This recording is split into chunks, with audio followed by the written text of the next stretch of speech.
Good morning प्यारे बच्चों। आज की हमारी हैप्पीनेस क्लास में आप सभी प्यारे बच्चों का स्वागत है। आशा करती हूँ आप अपने परिवार के साथ स्वस्थ हैं, सुरक्षित हैं और खुश होकर अपनी पढ़ाई कर रहे हैं। मैं रेखा सिंह आप सभी के लिए लेकर आई हूँ एक और नई हैप्पीनेस की कहानी। और आज की हमारी हैप्पीनेस कहानी का नाम है श्रम का महत्व। प्यारे बच्चों, आप सभी जानते हैं परिश्रम का, मेहनत का हमारे जीवन में कितना महत्व होता है। परिश्रम का फल हमेशा मीठा ही होता है। मेहनत करने वालों की, परिश्रम करने वालों की कभी हार नहीं होती। हमेशा उनकी परिश्रम का, उनकी मेहनत का उनको फल अवश्य मिलता है। इसीलिए प्यारे बच्चों, हमें भी अपने जीवन में मेहनत करनी चाहिए, परिश्रम करना चाहिए। कभी कभी ऐसा होता है कि हम आलसी हो जाते हैं, हमारा कोई काम करने का मन नहीं करता है। लेकिन अंदर ही अंदर क्या आपने महसूस किया है, जब हम आलसी हो जाते हैं तो हमें अच्छा नहीं लगता है। उदाहरण के लिए मान लीजिए संडे वाले दिन हमारा जल्दी उठने का मन नहीं करता, क्योंकि संडे को छुट्टी होती है और हम चाहते हैं देर तक सोएं, इसलिए हम सही समय पर नहीं उठते। लेकिन प्यारे बच्चों, क्या आपने महसूस किया है कि आप उठ तो जाते हैं लेकिन आलस के कारण सिर्फ बिस्तर से नहीं उठते। आपकी नींद तो सही समय पर खुल जाती है और आपको अंदर ही अंदर अच्छा भी नहीं लगता। काफ़ी लेट हम उठते हैं, सारे काम लेट करते हैं, यानी कि हम आलसी बन जाते हैं। लेकिन जिस दिन हम स्कूल जाते हैं, सही समय पर उठते हैं, सारे काम सही तरीके से करते हैं और सभी काम अच्छे तरीके से सही समय पर करने की वजह से हमें खुशी भी मिलती है।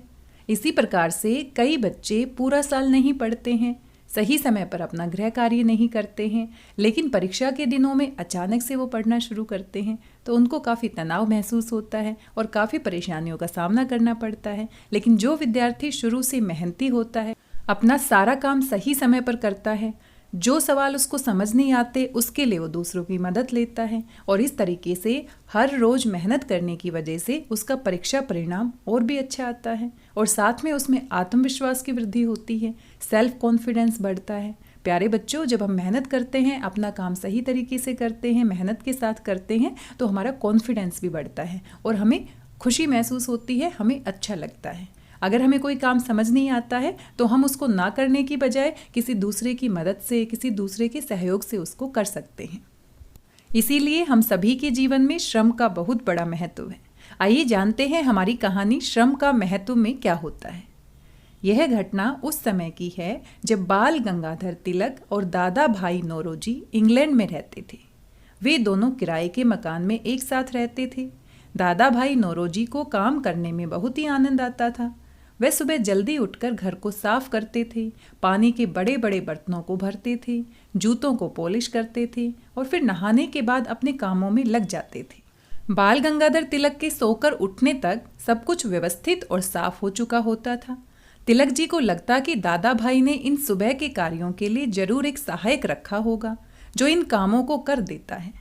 एक दिन तिलक जी जल्दी जाग गए और उन्होंने दादा भाई को फर्श की सफाई करते देखा। अरे, आप सफाई क्यों कर रहे हैं? आज सहायक नहीं आया क्या? तिलक जी ने दादा भाई नौरोजी से आश्चर्य जाहिर करते हुए पूछा। दादा भाई ने जवाब दिया, तिलक जी, हमने कोई सहायक रखा ही नहीं है। तिलक जी चौंक गए और उन्होंने पूछा, तो फिर सुबह सब काम कौन करता है? दादा भाई हंसने लगे और हवा में अपने दोनों हाथ उठाए। ये दो हाथ सबसे बड़े सहायक हैं। ये पैसे भी नहीं मांगते हैं और छुट्टियां भी नहीं लेते हैं। तिलक जी दादा भाई के शब्दों और कार्यों से काफ़ी प्रेरित हुए।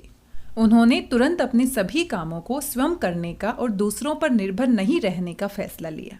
जी हाँ प्यारे बच्चों, आपको क्या लगता है, क्या हमें अपने सभी काम स्वयं करने चाहिए या फिर किसी दूसरे की मदद लेनी चाहिए? अगर हमें मदद की ज़रूरत नहीं है फिर भी दूसरे की मदद लेनी चाहिए? आपको क्या लगता है? इसके बारे में सोचिए। अगर हम कोई काम अपने आप से कर सकते हैं तो क्या वो हमें अपने आप करना चाहिए या नहीं करना चाहिए? प्यारे बच्चों, आपने अपने आसपास फुटपाथ पर, सड़क पर या आसपास काफ़ी ऐसे लोगों को देखा होगा जिनका शरीर काफ़ी स्वस्थ होता है और वो बिल्कुल उम्र से भी सही होते हैं, काम करने लायक होता है उनका शरीर, लेकिन फिर भी वो भीख मांग रहे होते हैं। क्या आपने आसपास आपने किसी ऐसे व्यक्ति को देखा है? तो हमें ज़रूर बताइए। आपको क्या लगता है, ऐसे व्यक्तियों को भीख मांगनी चाहिए या स्वयं परिश्रम करके, मेहनत करके अपनी आजीविका कमानी चाहिए, अपना गुजारा करना चाहिए? इसके बारे में सोचिए।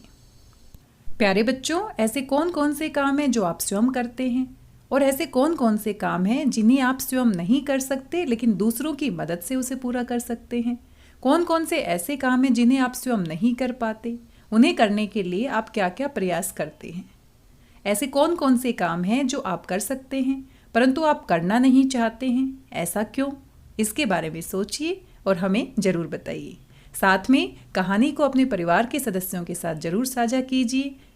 आपके परिवार में कौन कौन से काम कौन कौन व्यक्ति करता है, इसके बारे में हमें ज़रूर बताइए। कौन से ऐसे काम हैं जिन्हें पापा करते हैं, कौन से ऐसे काम हैं जिन्हें मम्मी करती है, कौन से ऐसे काम हैं जिन्हें आप करते हैं या आपके छोटे भाई बहन करते हैं, इसके बारे में सोचिए और हमें बताइए। प्यारे बच्चों, आज की हैप्पीनेस कहानी में बस इतना ही।